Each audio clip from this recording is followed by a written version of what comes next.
Yes. Good morning. My name is Beth Stevens. It's spelled Bethstevens. Out here to provide an update this morning.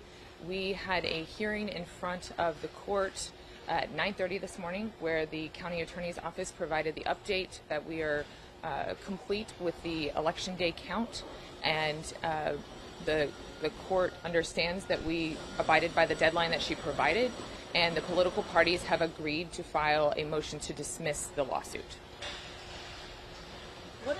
Practically, what does that mean? You guys have finished all your counts, you have your 10 days to canvass. Can you just kind of give a rundown of what happened and what's next? Yes, so we completed the count as provided by the court.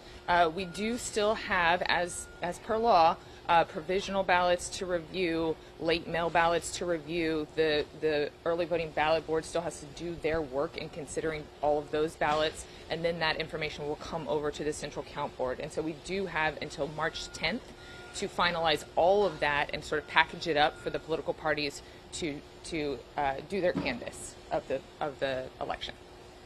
What time did the count complete, Leslie?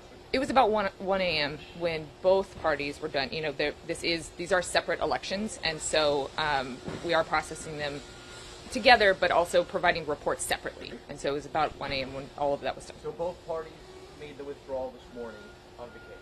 I don't know if it's been filed yet, but they both agreed that they would circulate that to the court. Do you think, especially on the Republican side, you had the lieutenant governor and a number of elected officials criticize this office and the way the elections was handled. Do you think that criticism is fair, or how are you guys taking that criticism? Sure. I mean, we've got to take a criticism with a grain of salt. This is a highly politicized environment. What we know is true is that we have moved to paper ballots in Harris County, that having the paper ballots as the backup for the electronic votes is a best practice across the country. And we know that every county across the state is moving to those paper ballots over the course of the next few years. And so, contrary to what has been talked about by the Secretary of State and other officials, we have engaged in what are best practices. We have made sure we are crossing our T's, dotting our I's, going through all of our steps required to make sure that we're counting every vote and counting it accurately. And so we need to grapple with the fact that will take more time, and the 24-hour deadline that has been in the Texas election code has been there since the 80s or 90s. And so that section was really written for a totally different way that we count ballots. And so the state itself needs to contemplate, you know, we're requiring every county to move to this new system, and that's a good thing, and the law needs to catch up to that. In building off of what Maya just asked, she indicated obviously the state officials. Yesterday, the county judge, Lina Hidalgo, she weighed into me. She talked about the state leadership issues, but she also said, quote, still, that does not absolve our own elections administrator from being expected to run a smooth and efficient election for our voters. Judge Hidalgo also added, I am eager to get a full accounting from the elections department, including any state, local, and party level issues. Has that accounting process been underway here by the county? So I think you all recall yesterday I gave us a B+ in this entire process. And so there are lessons to learn. There are things we're going to get better at as we move into November. And we anticipate working with the county judge, both political parties for the county, as well as, you know, voting rights experts in the state, to make sure that we are doing every best practice we can. We know we've moved to a best practice of the paper ballots.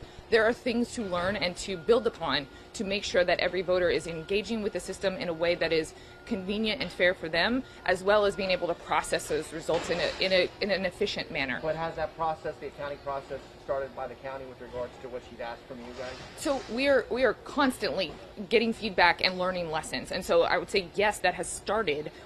We are in the middle of finishing this election and have to do that by the deadline of March 10th. And so we are very focused on getting that done, while at the same time engaging with stakeholders to have conversations about, you know, what can we do better. The county judge didn't really offer praise. She said, quote, that does not absolve our own elections administrator from being expected to run a smooth and efficient election for our voters. What do you have to say to her comments with regards to what she views as not a smooth election? Well, I would say that second part, you've kind of added it in there, but I'll just say, what do you have to say to this? still, that does not absolve our own elections administrator from being expected to run a smooth and efficient election for our voters. She's right. It does not absolve us from being required to run a smooth and efficient election for voters. That is absolutely true. And to the extent that any voters experience anything that doesn't comply with that, we will work to help that not happen in the future. But by and large, we did comply with that, and voters did experience a smooth election. We've heard from a lot of voters who liked the new equipment, liked being able to read their votes before it was submitted into the scanning system, and had a good experience. You just said they did experience a smooth election. Are you saying that legal cases, the judge coming back and making these comments herself, is that reflective of a smooth election, or are you saying not all of it was completely? There's been a lot of action since the election, so if it went really smoothly, I don't think you'd have all these cameras here. That's what I'm asking. Sure, that's fair. I hope you all would be here because it's the March 2022 primaries and it's the first one in the country. But I'm going to differentiate between voters' experience and finishing out the election. Voters experienced a smooth election, and like I said, around the margins, if any voters did not experience that, we are committed to improving how they experience it going forward. On finalizing these results, we have to go back to, we are engaging with paper ballots and using new equipment that requires us to do more things and to have more checks and balances than the old equipment. And that is true, and we will continue to process the votes in the way that engages with those best practices. And so I would caution us to say the second one indicates that voters experience something at the polls in a negative way. That is not true. The voters, by and large, experienced a smooth election. When we're talking about court cases and the media here, that is because we want to make sure that we are processing those votes accurately and have the time to do that. Isn't attorney for Harris County GOP said something like there was equipment broken, some got their equipment very late? What would you comment on that? So there's a couple things there. On the equipment itself, it's paper ballots with the machines reading those ballots. To the extent there's a malfunction of the machine reading the ballot, you have the actual ballot. This is the beauty of having the paper ballots as the backup. We are a large county, 2.5 million registered voters. We have, I think, over 11,000 voting machines that the voters use. And so you're going to experience at the margins some error there. But the positive thing is that we have the paper ballots as the backup as needed. And the Central Count Board has reviewed some of those and finished processing those last night.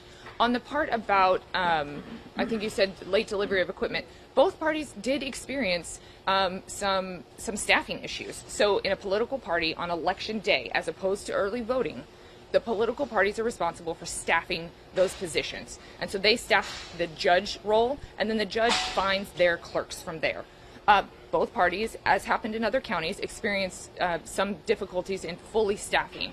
And for those polls where they had that experience, the parties sought to ask the judge that was there for the opposite party to basically handle the voters for the party that was missing their judge. By and large, the judges agreed to do that, but not to a T. Not everyone agreed to do that. And so what we tried to do to supplement is take out equipment to a judge who had not been staffed. And so that, I think, is what you're hitting on there. That's to give a message to the voters ahead of the general election. A lot of people are saying, wow, they believe that maybe there was some issues here with the primary, and now they're concerned. So the November election, I'm going to back up. We have two elections before November. We have the May 7th constitutional amendment election, which also has local entities, so your ISDs, your cities, your municipal utility districts. We encourage everybody to come out to that election, experience, one, voting period, and two, using the new equipment. We also have the May 24th runoff election for the primary election. And just given the number of candidates on the ballots, we anticipate there will be a runoff election for some of these folks. In addition to that, the precinct chairs, so the folks that are at the precinct level for both political parties, they will be on that May 24th ballot. So we have a lot to vote on before November. And then, of course, we are looking forward to the gubernatorial election in November, and it will be as big as these primary elections. And so to tell voters we are committed to continuous improvement, and to let them know that the paper ballot really is their friend. We are using this new equipment. It is best practices across the country, and they are able to read their selections on the paperwork and know that that's what the machine is reading. They're not reading some QR code. They're not reading a barcode. They are reading the text that the voter sees with their eyes. And so would encourage voters to think through that, plan their selections before they come into the polls, and then let us know how they experience the new equipment. How confident are you that every vote that was casted was counted correctly, appropriately, respectfully, however you want to call it? Because people, especially the ones that voted, and they see this, it's like, did I vote? I mean, did my vote count, basically? Yes, absolutely. We are extremely confident that every vote was counted and every vote that needed to be reviewed by the Central Count Board was done so accurately and fairly and properly. I will tell you, this is a process that happens in elections boards across the country. Everything you're seeing here, you're just getting a peek behind the curtain that is always going on. We have elections officials constantly working to make sure that voters' votes are properly counted, provided to the Central Count Board to make sure that that is done.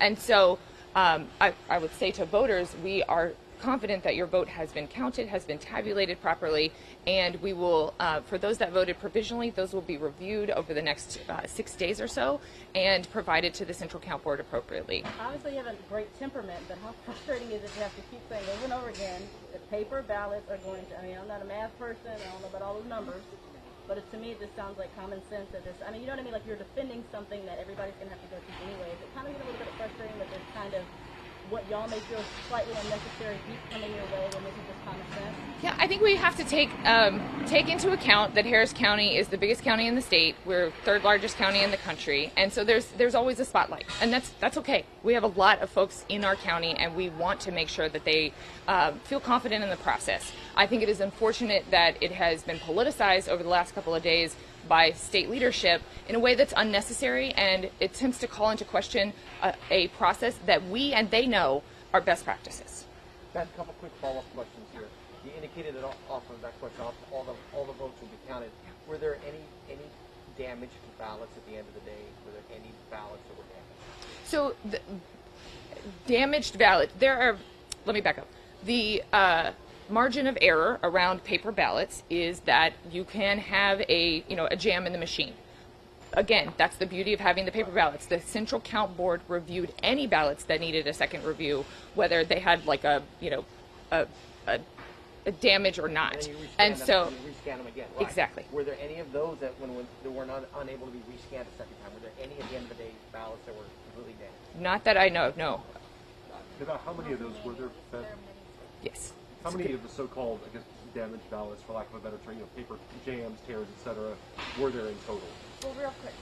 Yes, let me complete this. So when we're talking about whether it can be rescanned, there is a process allowed by law to be able to manually provide that information to the system. And so there are basically 3 steps. Either you scan it at the polling location, it has to be reviewed by Central Count and get rescanned, and then there's a third option if necessary to make sure that that person's vote counts. Could you say your question again? The total number of ballots that had to be looked at again. So I think I said yesterday about 1,500. I think we're in the realm of under 2,500 total. So that included early voting and election day. We can get a tighter number there. I just don't know off the top of my head. Around 2,500 total? Right. That's what I'm saying. I think we need to get a, yeah. And then lastly, what would you say is one of the biggest challenges thus far? I mean, obviously it's 24 hours from when we talked to you yesterday, but what would be the biggest challenge y'all face, you would say? Yeah, I honestly think the biggest challenge is the outside politicization of the situation. We are doing our jobs, the Central Count Board are doing their job, the Early Voting Ballot Board are doing their jobs to methodically go through each vote and make sure that they're counted properly.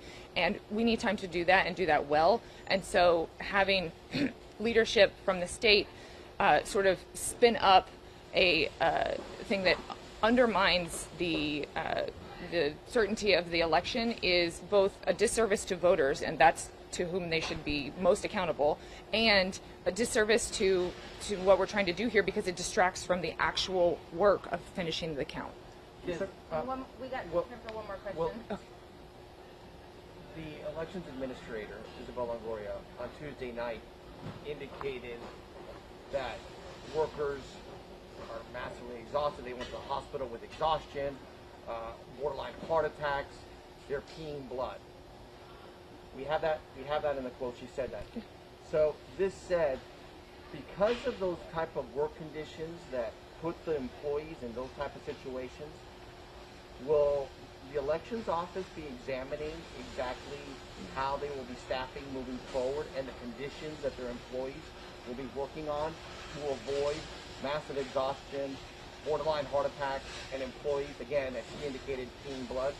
Yeah, so look, election night is always hard for election staff because it is a long, long night.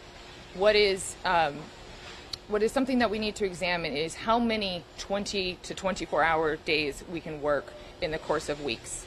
And so I think that's what Ms. Longoria was referencing, is that, I mean, you can hear our staff right now. They are back out here, back at it again, and we're getting ready not only to finish this election, but to prepare for the May 7th right now.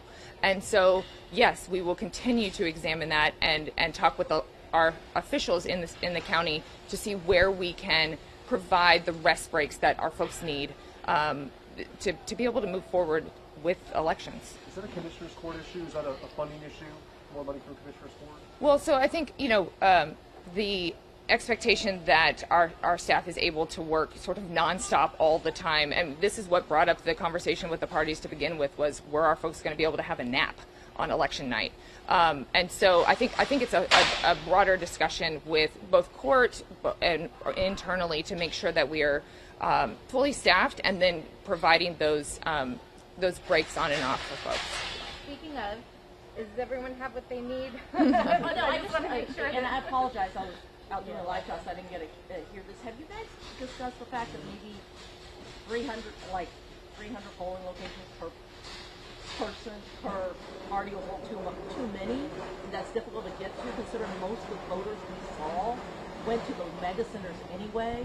And was there internal discussions, or have staff maybe given advice to our elections administrators saying, hey, maybe we can consolidate so it makes the transportation easier since all voters went to the big locations? So this is a constant balancing act, right? Because we are very conscious that voters, yes, by and large go to large sites, but access is extremely important for our office. And so making sure that we can provide a polling location in a neighborhood that doesn't have public transportation that will easily get folks to a big site. We are very conscious of that, and I think both political parties were as well. The 375 for Harris County is double that's 750. That's about how many polling locations we have in a November election. And so I don't think that number is sort of an outsized expectation. I do think we are experiencing people who have worked elections in the past who are nervous to work them now. We've heard from people say, SB 1 and all of the laws that passed during the legislative session have really scared people. You've provided potential civil penalties and criminal penalties for simple mistakes made at the polling location that are truly human error. But when they hear this thing is going to potentially get them in criminal trouble or subject them to civil penalties, I mean, it's really scary. And so I think the staffing problem, as opposed to do we have too many polling locations, is really where we need to focus. Speaking of SB1, there was a Class B misdemeanor penalty attached to the 24-hour rule. Mm-hmm. Are you concerned about any criminal charges potentially or criminal court fallout from this? So the Class B misdemeanor related to the 24-hour rule actually predates SB1. The SB1 new part is the civil penalties that are the potential against the administrator. We haven't seen anyone suggesting that would be filed, and I would hope that they would not, since there was a court order allowing us to continue past 7 o'clock. There are other criminal penalties associated with SB1, like the vote by mail encouragement by Ms. Longoria. There is an actual criminal penalty if she violates some of these vague rules from SB1, and that really does have a silencing effect. Okay, guys? Thank you. Let's pull up the provincial ballots overseas, military, everything that needs to be canvassed for March 10th. Any kind of estimate on how many of those ballots are still outstanding? I don't have that off the top of my head. I'm sorry. Yeah. 6 days after the election is the deadline for most of that. Yeah.